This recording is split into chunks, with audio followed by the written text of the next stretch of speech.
Hi everyone, a very good evening to everyone. Hope all of you are doing good. Let me know in the chat box if I am audible and visible to all. This is Dr. Ankit Goel. I welcome you all in this FMGE Psychiatry recall session for the exam which happened yesterday. So I hope all of you are doing really well.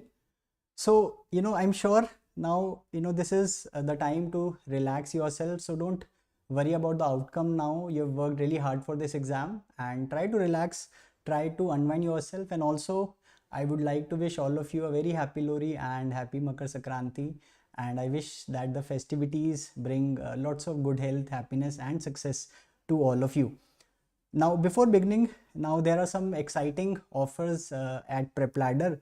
And in fact, in this new year, we are going to have some new exciting content. So of course, you can use the exam code. So this code you can use. So all of you who are planning to give the exam this year, so there will be many future examinees amongst us. So I would suggest you can use this code and you can use the best of the content. Now, before beginning, there is a disclaimer that this session which we are conducting, it is based on the recall what we have got, and the final questions we will upload on the PrepLadder app. Now let's try to analyze the paper. Now the paper, if you see overall, I've seen that the students have said that it was a moderate, toughness was there, slightly maybe more than moderate. But when we see psychiatry, and if you have seen our previous videos or you've seen the rapid revision, in fact, if you see in the LRR, if you see in the LRR session, you will see all the questions, majority of the questions which we are able to get, they were from the LRR session as well. So you will see all those questions. So I would say, in the psychiatry, questions, I would say it would be around, maybe slightly less than moderate severity. Let us discuss. Let's try to analyze what were the topics which were asked. So what we're going to do is, so that the future examinees can get some kind of information what type of question they are asking. So overall what you could get was around 7 questions, and we were predicting around 6 to 10 questions roughly would come from psychiatry. And the questions which have been asked, one question was from basic, very important, substance use. Always they ask this question, and again this time also alcohol question was there. 2 questions were there from schizophrenia. One was related with the symptom and one was related with the drugs, and they are asking nowadays questions on side effect of antipsychotic. Eating disorder, again they have continued asking question. One very interesting question was asked. In fact, we'll discuss that question. We had already covered in the LR session as well, so we'll talk about that question. One question was there on conversion disorder. Again they are asking this question in various exams, and one question was from the mood disorder. So let us begin. Let's start with the first question. So let's try to see what is the question. Let me know if there are any changes in the question, in the language, or there are any changes in the option. So the question was, a 24-year-old male with previous history of psychiatric disorder has become aggressive with his neighbor. So there is aggression. He is cheerful, speaking rapidly, and sleeping very little. He also exhibits hyperactive behavior after discontinuing his prescribed medication. What is the most likely diagnosis here? So again, we can see that the person is having symptoms of mania. So here the right answer is, so options are depression, schizophrenia, bipolar disorder, manic episode, or substance induced mood disorder. I'm sure you would have ruled out this, and again, schizophrenia symptoms are not much given, and there are no symptoms of sadness. The right answer here is very good. The right answer here is bipolar disorder, manic episode. Again, if you see, we have discussed even in the last LRR session which we conducted in psychiatry, we talked about bipolar disorder. We discussed what are the symptoms of mania, duration of mania. We discussed is 1 week. To make a diagnosis of depressive episode, the duration is 2 weeks. So we discussed with this mnemonic me, dig, fast, we discussed all these symptoms, and the right answer there is yes. The answer is, again I'll show, it is bipolar disorder, manic episode. So this is the right answer. Now let's talk about the next question. Again a very interesting question, and this I've been discussing again and again. They're asking newer question from the basics. So again let's try to see this question.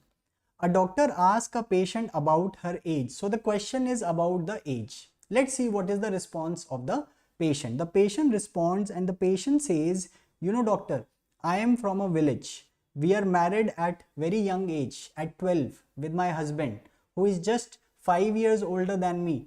Then I had 2 kids when I was around 18 or something. Now I am 38 but look like their older sister, doctor. What is the most likely thought, phenomena or disorder displayed by the patient?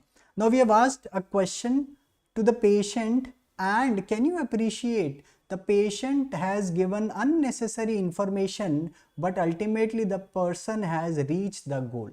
So what is this abnormality? What is this abnormality? Let me know. So we have talked about this also, when we discuss the basics. I tell you, the difference between circumstantiality and tangentiality. In tangentiality, every time I tell you, just see the name tangent. So in tangentiality, what happens? What is a tangent? It is a line which touches the circle at one point and it goes away. Does a tangent ever return to the circle? No. So in tangentiality, the person touches the topic and goes away and does not answer the question. While can you appreciate in circumstantiality, the person gives unnecessary trivial information. Like here, can you appreciate? Here patient is giving so much information which is not necessary. You have not asked for that information, but ultimately the patient has reached the goal. Yes, so the answer here is circumstantiality, because ultimately the patient has reached the goal. So again, please see this. We have discussed again in the LRR session, in RR also, in main videos you will see we've talked about circumstantiality, and in the LRR session, I told you it's unnecessary or trivial information, but the goal is reached. I also gave you an example, when you ask, let us say, who's your favorite actress? So he starts with, Alia Bhatt acts very well, Katrina Kaif also is good looking, Kareena Kapoor dances very well, but my favorite actress is Kiara Advani. So can you appreciate he has given unnecessary information, trivial information, but the goal is reached. So the right answer here is, it is what? It is circumstantiality. Also remember the difference again when you'll see, when you have to differentiate it from flight of ideas. First of all, we know flight of ideas, patient speaks very fast, and what the person speaks, since in the written question we may not be able to judge what is the speed, and you're right. But please remember, in flight of ideas the person may speak things which are not making much sense. But in flight of ideas we discussed how to recognize. Again, in the same slide we discussed that either the thoughts may be connected by chance, okay, or they may be connected by what is known as clang association or rhyming. So in flight of ideas, whatever the person is speaking, they would write things which are not making much sense, but you will see some connection. Then I will say flight of ideas. So please remember here, the right answer is, it is circumstantiality. So please remember, the right answer here is circumstantiality. I hope this is now clear to everyone. Now next question. See this question again. I hope this question was easy for you. Which of the following symptoms does affective flattening imply? So tell me.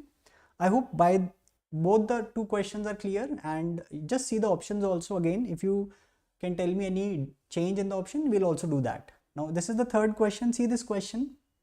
So the question was affective flattening. What does it imply? Affective symptom, negative symptom, positive symptom, or is it a cognitive symptom? So what is the right answer here? Can you tell me what is the right answer of this question? So here, so what is this? Again, if I ask you, what is flat affect, also known as blunt affect? So flat affect we have discussed, or blunt affect. Yes, very good. In fact, we started our discussion of the LRR video. We discussed about affect and we talked about this flat affect or blunt affect, which is seen in schizophrenia. Very good. Yes, it is one of the negative symptoms. So in flat affect, there are no changes in emotion. In fact, we discussed this question also. And yes, and when we're discussing schizophrenia, I told you, yes, negative symptoms, and one of the negative symptom is affective blunting or affective flattening. Yes, so it is one of the negative symptoms. It is one of the negative symptoms of schizophrenia. Very good. So it is negative symptom. Positive symptom again includes symptoms like delusions, hallucinations. Now please remember, patient with schizophrenia may have cognitive impairment, but that is not in the diagnostic criteria. Also remember, sometimes patient with schizophrenia may also have affective. Affective means mood symptoms. Affective means mood symptoms. Yes. So patient may have mood symptoms also, but that is not there in the diagnostic criteria. So remember, negative symptom. Okay. So what was the exact question? So tell me, what was the exact question? If you can tell me, it was a more detailed question. Had they mentioned in the question something like the diagnosis like schizophrenia? Had they mentioned this?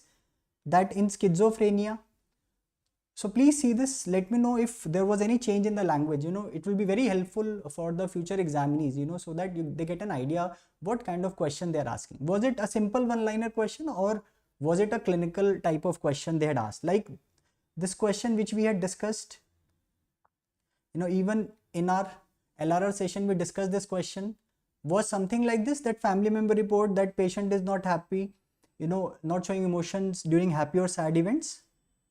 Question was not much different, it was similar question. Yes, so that mentioned schizophrenia. Okay, so I'll update this information. So it asked about schizophrenia, which of the following symptom in schizophrenia does affective flattening imply? I hope this is clear.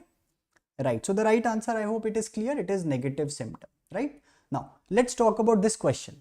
Now this question, again we have been talking about this clinical scenario, we've been discussing this question. A lady presents to the hospital after having a fight with her husband. So there is some stressor they have mentioned, there is some psychological stressor they have mentioned.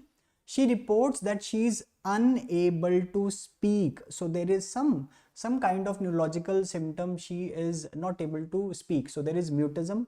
So suddenly, can you appreciate, there is sudden onset of symptom?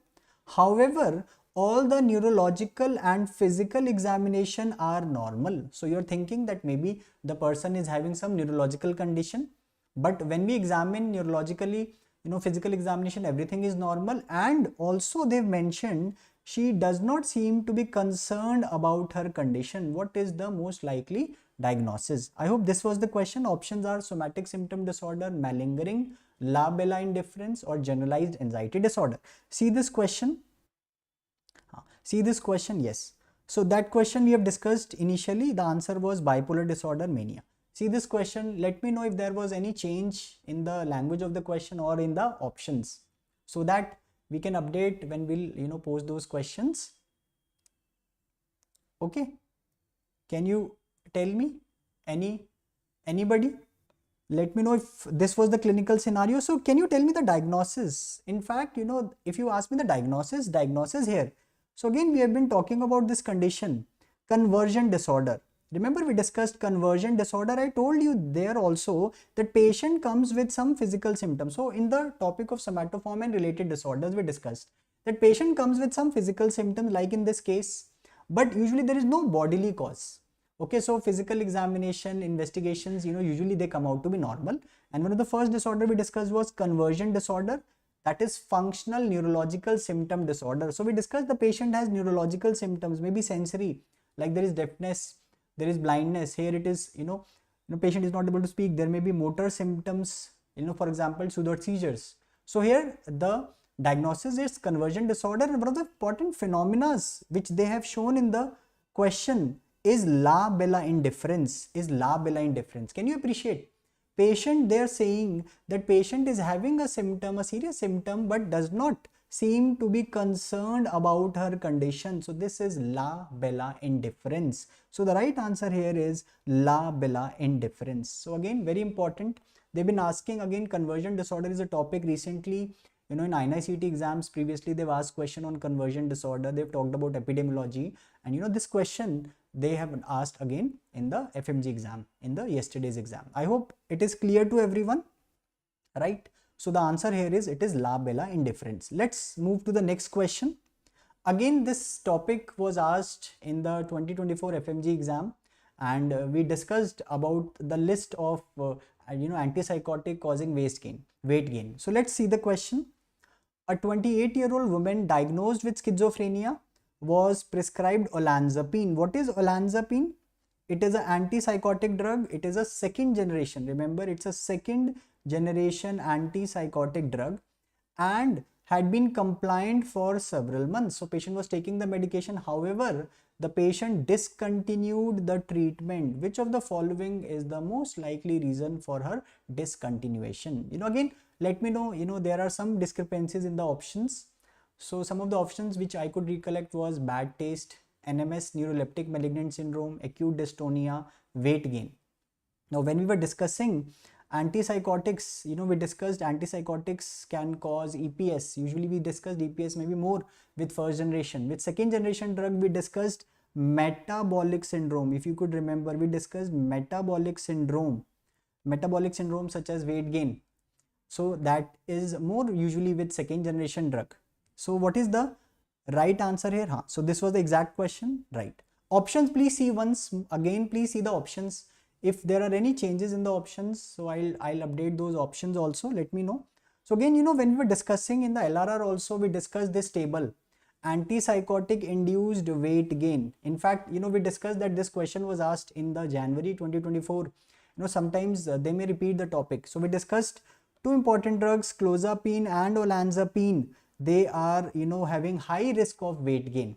So again, the answer here is, olanzapine. Again, person may, stop sometime because of weight gain. Again, weight gain may be seen more with olanzapine. Okay, yes, of course, EPS may also occur, but maybe with less propensity. So here the right answer is, it is weight gain. So again, I'll just briefly discuss this table again, for the students who are going to appear in the future exams, so that they have an idea. The question which was asked in the January 2024 was, they had asked which of the following has least weight gain. Now usually we have discussed that second generation are more prone towards metabolic side effect, but remember, chlorpromazine is one of the first generation which also has a moderate risk of weight gain, while in the low risk category there are some second generation antipsychotic. You can remember with this A to Z. A is aripiprazole, Z is ziprasidone. They are second generation, but they have low risk. Okay, and this time they've asked question from this, high risk of weight gain by clozapine and olanzapine. So I hope this answer is clear to everyone, right? So there are two questions. Again, schizophrenia is a very important topic. They've been asking questions from the symptoms, from the diagnosis, and even they are asking questions on the drugs. Okay, right. Low risk, beta will say low risk. So low risk, first generation, many of the first generation drugs like haloperidol and other first generation drugs, and even second generation like aripiprazole, ziprasidone, they also have low risk. Okay, now let's see this, one of their favorite topics.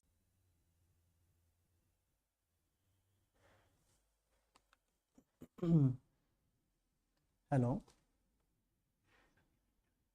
नहीं अभी तो नहीं हुआ, नहीं check again एक बार. हाँ,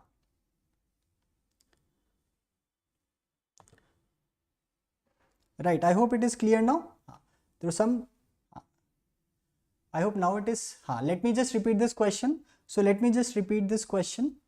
A 45-year-old man with chronic alcohol intake presents to the hospital with last intake of alcohol 48 hours back. So they're giving you a history of alcohol use, and since 2 days he has not consumed alcohol. So they're telling you that patient has some withdrawal symptoms. Some of the students, right. So some of the students said that 2-3 days was mentioned and the reason also was mentioned. So maybe that was mentioned. And patient is having hallucination, visual hallucination, and is not able to recognize his own family members. So what is the likely diagnosis here? Can you tell me what is the likely diagnosis? Yes, disorientation. Okay, so disorientation was there. Very good. So I am getting one update. Disorientation was there. So again, this is also telling you that the patient is disoriented to person. He is not recognizing the family members. So please remember, the right answer here is, of course, it is not schizophrenia here. It is not alcohol induced psychosis. It is not alcoholic hallucinosis, because now patient has also developed impairment of consciousness. Very good. The right answer here is delirium tremens. I hope all of you were able to mark this answer correctly. In fact, we discussed this. Again, this is a very important table. We have been talking about this. The symptoms of alcohol withdrawal, treatment, and also alcohol induced neurocognitive disorders, that is Wernicke and Korsakoff. They are asking again questions from these topics. So can you appreciate here, the patient has developed delirium tremens. There is impairment of consciousness. Again, we've talked about this. Symptoms such as clouding of consciousness or altered sensorium, or there is confusion, or there is disorientation. Again, they are suggesting there is impairment of consciousness. So patient has now developed delirium tremens. So the right answer here is, it is delirium tremens. I hope this is clear to everyone.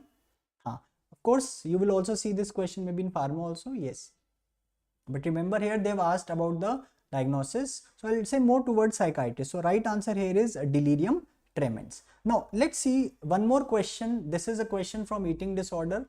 Now there are two set of options which I have got. So let me first discuss the question. A 20-year-old female presents with episodes of binge eating followed by self-induced vomiting. She is most likely to have which of the following disturbances? Now one set of options I have got this: respiratory acidosis, respiratory alkalosis, metabolic acidosis, metabolic alkalosis. So this is one set of options I've got, and also some of the students said, sir, these were the options. So just let me know what was the right set of options.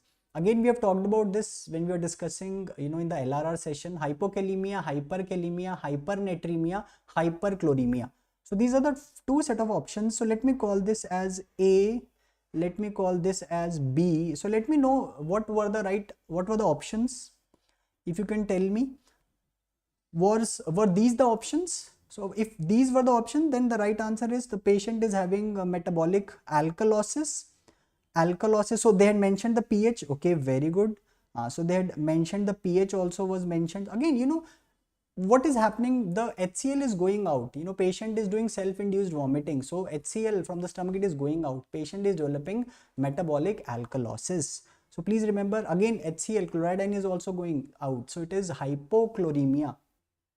So tell me, were these the options? Okay, was alkalosis and hypokalemia given together in the option? Was such option mentioned? Okay, so pH was mentioned. So you're saying yes. So good that you could tell me. So pH, they were saying it was so 7.53. okay, and any other option which you could tell me? So one option, metabolic alkalosis, was there, right? So see this, when we were talking about bulimia nervosa, we discussed that complications of purging can occur because of self-induced vomiting. There can be dental caries, parotitis can be there. Russell sign, we discussed Russell sign, that is callus on the knuckles. We discussed hypokalemia, hypochloremia and alkalosis. Even you can remember, even sodium hyponatremia can occur. Okay, right. So pH was mentioned in a different question. Okay, so you're saying so pH was mentioned in a different question. It's no worries. But remember, okay, so this was more in the medicine question. It's okay. But I hope the question was clear, and I hope, whatever. So here, if such a question come, then that was hypokalemia. Again, we have talked about this. Sometimes, they're asking new questions, and we have been discussing some newer questions also. We talked about refeeding syndrome also. So those you are going to give exam in the future, please remember such newer questions they are framing. So I hope the question is clear to everyone. The right answer here is, it is metabolic alkalosis, right? Now tell me, were there any other questions apart from these 7 questions which we could get from the recall? Let me know if there were any new questions, any more questions were there. Last time when we were conducting, there were some new questions which we could get. Let me know if there were some new questions. So if hypokalemia was there, can you tell me what were the other options? Don't get confused if there was a similar medicine question. Okay, so this was basically they're asking you complication of self-induced vomiting, right? So I think these were the questions, and again, thank you very much for your patience, and I wish all the very best to all of you. Now relax yourself, do things which you have been stopping yourself from doing. You have now time, try to do those things. Maybe you can have a trip, watch movies, whatever you would like to do. You have worked really hard for this exam, and I wish your hard work pays off and all of you come out with flying colors, right? So let me know if there are still any queries or any new question. You can write down, or also you can let us know in the social media platforms, so we can discuss further if there are any newer questions. So again, thank you very much. May God bless you all.